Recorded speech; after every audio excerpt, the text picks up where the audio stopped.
Hello guys, আজকের এই ভিডিওতে আমরা দেখে নেব মার্কেট আপডেটের ভিডিও না করলেও ঠিক আছে, মার্কেট নিয়ে আপডেট এখানে না দিলেও আজকের এই ভিডিওতে ছোট্ট করে মার্কেট আপডেট নিয়ে নেবো। কিন্তু এখানে বেশিরভাগ আমরা দিক এখানে দেখবো আজকের এই ভিডিওর মধ্যে যে মার্কেটে যে ম্যানিপুলেশন হয় তার এখানে আজকে আপনাদের আমি একটা প্রমাণও এখানে দেখিয়ে দেবো। ঠিক আছে, যে মার্কেটের মধ্যে যারা বড় বড় এখানে যারা আপনার ইনস্টিটিউশন আছে, এক্সচেঞ্জ আছে, আমি অনেক সময় আমার মুখে বলতে শুনেছেন যে এক্সচেঞ্জরা ম্যানিপুলেশন করে, তো এখানে এটার একটা প্রমাণও এখানে আমি দেখিয়ে দেবো যে কেমন করে তারাই এখানে মার্কেটের মধ্যে এখানে ম্যানিপুলেশন এখানে করে ক্রিপ্টোকারেন্সি মার্কেটের মধ্যে।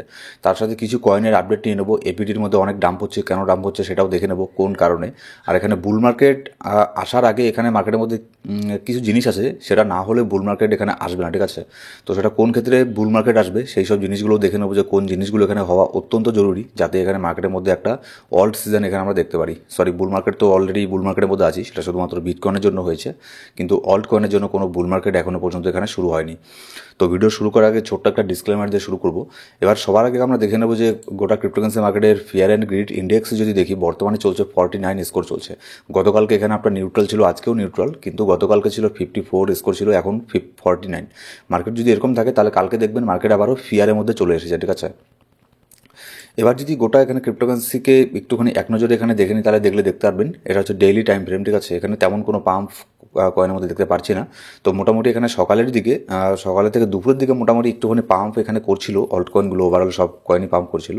কিন্তু এখানে আপনার বিটকয়েনের ডমিনেন্সের ফলে, যার ফলে আবারও এখানে আপনার অল্ট কয়েনগুলো এখানে ডাম্প করছে। ঠিক আছে, কারণ বিটকয়েন ডমিনেন্স এখন অনেক পরিমাণে এখানে পাম্প হচ্ছে। তারপরে এখানে বিজিবির মধ্যে মোটামুটি ডেলিতে যদি দেখি 4% মতো এখানে প্রফিট এখানে দিয়েছে বিজিবির মধ্যে, দেখলে এখানে দেখতে পারবো। ঠিক আছে, এবার যদি বিটকয়েন দেখি, বিটকয়েনের মধ্যে দেখুন এক্স্যাক্টলি বিটকয়েন যেখান থেকে এখানে আপনার একটা রিজেকশন নিয়েছে, এটা হচ্ছে আমাদের 50 ডেইলি মুভিং অ্যাভারেজ। 2-3 দিন আগে আমি একটা ভিডিও দিয়েছিলাম যেখানে আমি মুভিং অ্যাভারেজ সম্পর্কে আপনাদের বলেছিলাম যে মুভিং অ্যাভারেজ এখানে আপনার একটা সাপোর্ট আর একটা রেজিস্ট্যান্স হিসেবে কাজ করে। তো সেই ভিডিওটা যদি না দেখে থাকেন তাহলে অবশ্যই সেই ভিডিওটা দেখবেন। এটা হচ্ছে একটা ইন্ডিকেটার। ঠিক আছে, এটার উপরে অনেক কিছু ডিপেন্ড করে যে মার্কেট, এটা যদি ইন্ডিকেটারটা যদি ওপরে থাকে তাহলে ধরে নেবেন যে এটা আপনার রেজিস্ট্যান্স হিসেবে কাজ করবে, নিচে থাকলে এটাই সাপোর্ট হয়ে যায়। তো যেহেতু $99,000 মধ্যে এখানে একটা 50 ডেইলি মুভিং অ্যাভারেজ আছে, যার ফলে এখান থেকে একটা আপনার বিটকয়েনের মধ্যে ছোটোখাটো একটা ডাম্প এখানে হয়েছে, খুব তেমন বড় একটা কিছু না। এবার দেখুন এইসব জিনিসের আপডেট আমাদের যে ফ্রি টেলিগ্রাম গ্রুপ আছে সেখানে আমি দিয়ে থাকি, তো অবশ্যই আমাদের টেলিগ্রাম গ্রুপকে জয়েন করে নেবেন। ডেসক্রিপশন বক্সের মধ্যে প্রথম কমেন্টের মধ্যে সব ধরনের লিঙ্ক পেয়ে যাবেন।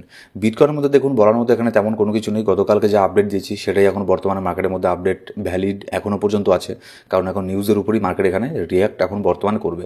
তারপরে যদি এখানে রেজিস্ট্যান্স দেখি, উপরের দিকে এখানে $99,000 রেজিস্ট্যান্স হবে 50 ডেইলি মুভিং অ্যাভারেজ, তারপরে 99,800 এটাও আমাদের জন্য একটা রেজিস্ট্যান্স হবে, কিন্তু মেইনলি একটা বড় ধরনের রেজিস্ট্যান্স হবে $1,02,000। $1,02,000 এটাকে ব্রেক করা কিন্তু অত সহজ হবে না বিটকয়েনের ক্ষেত্রে।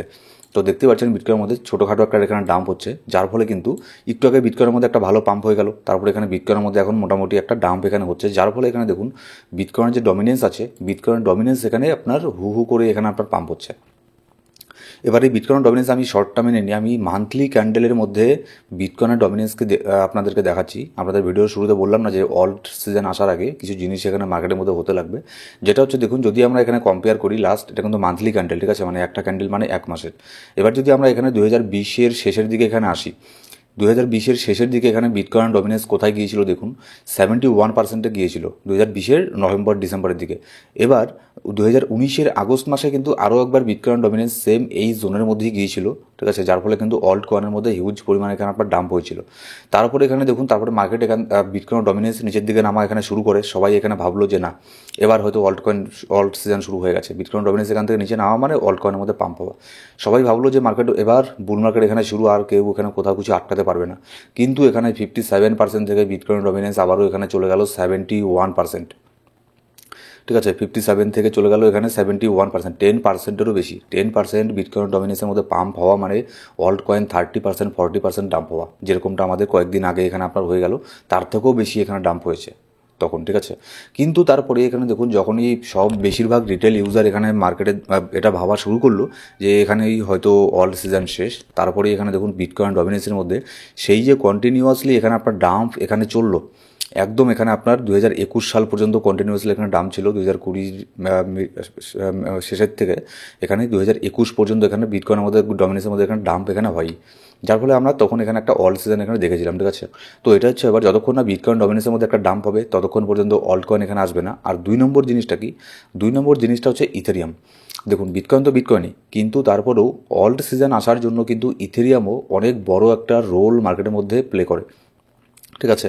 কারণ দেখুন ইথেরিয়াম কিন্তু বিটকয়েনের মধ্যে তো কিন্তু অনেক এখানে পাম্প হয়ে গেছে, বিটকয়েন তার অল টাইম হাইকে অনেক আগেই টেস্ট করে ফেলেছে, কিন্তু ইথেরিয়ামের মধ্যে এখনও পর্যন্ত ইথেরিয়াম তার অল টাইম হাইকে টেস্ট এখানে করতে পারেনি। ইথেরিয়ামের অল টাইম হাই ছিল লাস্ট এখানে আপনার $4,890 মতো এর অল টাইম হাই, কিন্তু সেখানে কিন্তু ইথেরিয়ামের মতো কয়েন এখনও এখানে যেতে পারেনি। তাহলে এখানে অল্ট সিজন কেমন করে আসবে? অন্যান্য যে অল্ট কয়েন আছে সেগুলো বেশিরভাগ অল্ট কয়েন কিন্তু ইথেরিয়ামকে এখানে ফলো করে, ঠিক আছে। যখন এখানে ইথেরিয়ামের মধ্যে একটা পাম্প হবে, পাম্প হয়ে যাওয়ার পরে ইথেরিয়াম যখন এখানে স্টেবল হয়ে যাবে, একটু আধটু পাম্প হবে, তারপরে অল্ট কয়েনগুলোর মধ্যে এখানে পাম্প হবে। কিন্তু এখানে না এখানে ইথেরিয়ামের মধ্যে এখানে পাম্প হচ্ছে, না এখানে বিটকয়েনের ডমিনেন্সের মধ্যে এখানে ডাম্প হচ্ছে, শুধুমাত্র মার্কেটের মধ্যে এখানে ম্যানিপুলেশন হচ্ছে, ঠিক আছে। যেমন দেখুন এখানে আপনার যখন মার্কেটে এরকম হওয়ার কথা যে মার্কেট এখানে ওপরে যাবে, ঠিক আছে, তখন কোনো নেগেটিভ নিউজ মার্কেটের মধ্যে ছিল না, কিন্তু সেখানে সব ধরনের ভলিউম, সব লিকুইডিটি এখানে চলে গেল কিছু মিম কয়েনের মধ্যে। ট্রাম্প কয়েনে চলে গেল, মেলেনি কয়েনে চলে গেল, শুধু এই দুটো কয়েন না, সেই দুটো কয়েনকে ফলো করে সেদিন আপনার অনেক অনেক কয়েন মার্কেটের মধ্যে এখানে এসেছিল, যার ফলে কিছু ভলিউম সেদিকেও এখানে চলে যায়, যার ফলে এখানে অন্যান্য কয়েনের মধ্যে সেরকম এখানে ভলিউম মার্কেটে আসেই না, লিকুইডিটি আসেই না। কিন্তু তারা এখানে কী করেছে, তারা কিন্তু ট্রাম্প কয়েন সেল করে দিয়ে, যারা বড় বড় ইনভেস্টার তারা কিন্তু ট্রাম্প কয়েন সেল করে দিয়ে ঠিক তারা কিন্তু ইথেরিয়ামকে বাই করে বসে আছে, বিটকয়েনকে বাই করে বসে আছে। তো এটা হচ্ছে ব্যাপার। তো ম্যানিপুলেশনের মধ্যে আমি পরে যাচ্ছি, আপনাদের আমি একটা প্রুফও দেখাবো যে কী করে লাস্ট এখানে ম্যানিপুলেশনটা হয়ে গেল কয়েকদিন আগে। তার আগে এখানে এপিটিকে নিয়ে নেবো। এপিটির মধ্যে কেন একটা ভালো ডাম্প এখানে দেখতে পাচ্ছি আমরা, কারণ হচ্ছে এপিটির একটা আনলকও আছে কয়েকদিন পরে, মোটামুটি ভালোই একটা আনলক আছে। আর এটা হচ্ছে 1 নম্বর কারণ। আর 2 নম্বর এপিটির যে সিইও আছে সে রিজাইন করেছিল, তখন থেকে এপিটির মধ্যে একটা ডাম্প হচ্ছে। তারপর আমি এপিটিকে হোল্ড করে আছি, আমার কাছে এখনও মনে হচ্ছে এটা ভালো কিছু করবে যদি তাদের টিমের মধ্যে তাদের যে নতুন সিইও এখানে এসে কী করে, নতুন করে কী ইমপ্লিমেন্ট করে, কী ইমপ্রুভ করে দেখি। তারপরে যদি এরকম ভালো কিছু করে, পজিটিভ কিছু করে, তাহলে এখানে কিন্তু ভালো একটা জায়গায় এপিটি যেতে পারে। আর দেখুন এটা কিন্তু ক্রিপ্টোকারেন্সি মার্কেট, বিটকয়েন বাদে এখানে কোনো কিছুর কিন্তু গ্যারান্টি নেই, ঠিক আছে। বিটকয়েন ইথেরিয়াম বাদে কোনো কিছুরই কোনো গ্যারান্টি নেই। আপনারা জানেন এরকম কয়েন অনেক মার্কেটের মধ্যে আসে যেগুলো হচ্ছে আপনার ভালো ভালো কাজ করে, তারপরে এখানে আপনার আবারও সেই কয়েন সম্পর্কে কোনো কিছু এখানে মানে পরে হয়ই না, প্রায় বলতে গেলে এক প্রকার এখানে স্ক্যাম করে ফেলতে পারে। এই সমস্ত জিনিস কিন্তু ক্রিপ্টোকারেন্সি মার্কেটের মধ্যে এগুলো হয়েই থাকে, ঠিক আছে। তো আপনারা যেহেতু এখানে পুরনো ইউজার, আপনারা এই জিনিসটা ভালো করে বুঝবেন। যেমন এর আগের বুল মার্কেটের মধ্যেও অনেক ভালো ভালো কয়েন এখানে আপনারা স্ক্যাম করে দিয়েছিল। এবার এখানে দেখুন আমি কি প্রুফের কথা এখানে আপনাদেরকে বলছি। এখানে দেখুন একটা কোম্পানি আছে যার নাম হচ্ছে উইন্টারমিউট। উইন্টারমিউট এই কোম্পানিটা বাইন্যান্সের সাথে লিঙ্ক আছে, এক কথায় ধরে নিতে পারেন বাইন্যান্সেরই অ্যাকোয়ার করা একটা কোম্পানি উইন্টারমিউট, তাদেরই একটা কোম্পানি, ঠিক আছে। এবার বাইন্যান্স তাদের কোম্পানির অ্যাড্রেসের মধ্যে, ওয়ালেট অ্যাড্রেসের মধ্যে $15.16 বিলিয়ন ধরে নিতে পারেন, $15 বিলিয়ন এখানে তাদেরকে সেন্ড করে। কখন সেন্ড করে? যখন এখানে আপনার মার্কেটের মধ্যে ডাম্প হওয়ার আগে, লাস্ট যে কয়েকদিন আগে মার্কেটে একটা বড় ধরনের ডাম্প হয়ে গেল না, একদিনই মার্কেটে অনেকটা ডাম্প হয়ে গেল, অল্ট কয়েন 20% 30% ডাম্প হয়ে গেল। সেই ডাম্পের আগে এখানে বাইন্যান্স $15 বিলিয়ন উইন্টারমিউট কোম্পানিকে সেন্ড করে, কিন্তু ডাম্পের পরে তার কয়েকদিন পরে বিটকয়েন যখন একটু রিকভার করে ফেললো, তারপরে এখানে $19 বিলিয়ন তাদেরকে আবার ব্যাক দিয়ে দেয় বাইন্যান্স।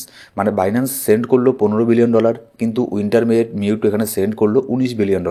মানে টোটাল তাহলে কত, 4 বিলিয়ন, $4.5 বিলিয়ন মতো বেশি ফান্ড বাইন্যান্সকে তারা এখানে রিটার্ন করলো। এবার এখানে এটা দেখে এটাই মানে ধরে নেওয়া হচ্ছে, যেহেতু এগুলো ম্যানিপুলেশন করা তো এক্সচেঞ্জেরও একটা কাজ, ঠিক আছে। যে যখন এখানে মার্কেটের মধ্যে দেখবে এক্সচেঞ্জ যে নিচের মধ্যে অনেক অনেক লিকুইডিটি বসে আছে, অনেক অনেক স্টপ লস আছে, সেগুলোকে যদি হান্ট করতে পারে, নিচের মধ্যে নিতে পারে, তাহলে তাদের হিউজ পরিমাণে প্রফিট। এটা তো গেল এক নম্বর প্রফিট। এবার 2 নম্বর কি, 2 নম্বর তারাও এখানে যদি 5% ডাম্প করায়, তারপরে যে রিটেল ইউজার আছে তারাই এখানে 10% ডাম্প করিয়ে দেবে।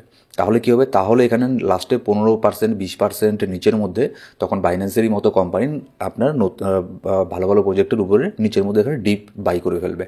তারপরেই সাথে সাথে মার্কেট আবার এখানে উপরে চলে যাবে 1-2 দিনের মধ্যে, যেটা আমরা দেখেওছি বিটকয়েনের ক্ষেত্রে শুধুমাত্র। হ্যাঁ, অল্টকয়েনের মধ্যে সেই রিকভারটা এখনও আসেনি, তো সেটার মধ্যেও অল্টকয়েনের মধ্যে চলে আসবে। এবার এই যে $4 বিলিয়ন, এটাই ধরা হচ্ছে, এটাই মার্কেটের মধ্যে এখানে বের হচ্ছে, মানে সবাই বলছে যে এই যে $4 বিলিয়ন এটা তাদের এখানে প্রফিট হয়েছে। ওই যে ম্যানিপুলেশন করেছে, সেই ম্যানিপুলেশনের থেকে দেখুন $4 বিলিয়ন, মানে আপনার হাজার হাজার কোটি টাকা, কয়েক হাজার কোটি টাকা, ঠিক আছে। কয়েক হাজার কোটি টাকা যদি জাস্ট এখানে 3-4 দিনে এখানে আর্ন করা যায়, তাহলে এটা এরকম ধান্দা তো মনে করুন সবাই করবে, বিশেষ করে বাইন্যান্সের মতো কোম্পানি, আবার এত বড় একটা এক্সচেঞ্জ, ওয়ার্ল্ডের মানে লিডিং এক্সচেঞ্জ বলতে পারি আমরা। তো দেখুন এই সমস্ত ম্যানিপুলেশনগুলো হয়েই থাকে, এটা নতুন কিছু না, এর আগেও ম্যানিপুলেশন অনেক দেখেছি আমরা। কিন্তু এইবার মানে এখানে আপনার মার্কেটে বড় বড় ইনভেস্টাররা এন্ট্রি নেওয়ার পরে, যেমন হচ্ছে ব্ল্যাক রক, ইটিএফ, ঠিক আছে, এইসব আপনার ইনস্টিটিউট মার্কেটের মধ্যে আসার পরে কিন্তু ম্যানিপুলেশনগুলো আরও এখানে বেশি করে হচ্ছে। ঠিক আছে। তো এর জন্য আমাদেরকে তৈরি থাকতে লাগবে, এখানে আমাদের তো কোনো কিছু করার নেই, ঠিক আছে না। এখানে আমাদের মতো যারা সাধারণ ট্রেডার আছে, আমাদের এখানে কোনো কিছু করার নেই। আমাদের শুধু একটা জিনিসই এখানে করতে পারেন, ফিউচারের মধ্যে ট্রেড বেশি করবেন না, স্পটের মধ্যে হোল্ড করুন, কিন্তু প্যানিক হয়ে সেল দেবেন না। জাস্ট আমরা এটাই করতে পারি, আমরা হোল্ডিং পাওয়ার এখানে দেখাতে পারি। এবার এটা নিয়ে কিন্তু উইন্টার মিউটের যে ফাউন্ডার আছে সে এখানে বলেছে, if you got liquidated don't blame me for joking about you. এখানে মানে কি বলে, চোরের মায়ের বড় গলা, এরকম একটা ব্যাপার। সে একটা স্টেটমেন্ট দিয়েছে, যদি আপনি লিকুইডেট হয়ে থাকেন তাহলে আমাকে এখানে ব্লেম করবেন না। কিন্তু এখানে সবাই যেহেতু বলছে যে তাদের উপরে এখানে ব্লেম করছে, এটা হওয়াটা কিন্তু অস্বাভাবিক কোনো কিছু না, ঠিক আছে। এরকম তারা তো এখানে করেই থাকে এই জিনিসগুলো। সো গাইস, এই ছিল আজকের ভিডিও ভালো লাগলে সেটা লাইক করুন, আর সাবস্ক্রাইব না করে থাকলে সাবস্ক্রাইব করে পাশে বেলটার প্রেস করে অসিলেট করে রাখুন প্রত্যেকটা ভিডিও আপডেট সবার আগে পাওয়ার জন্য। Thank you so much guys.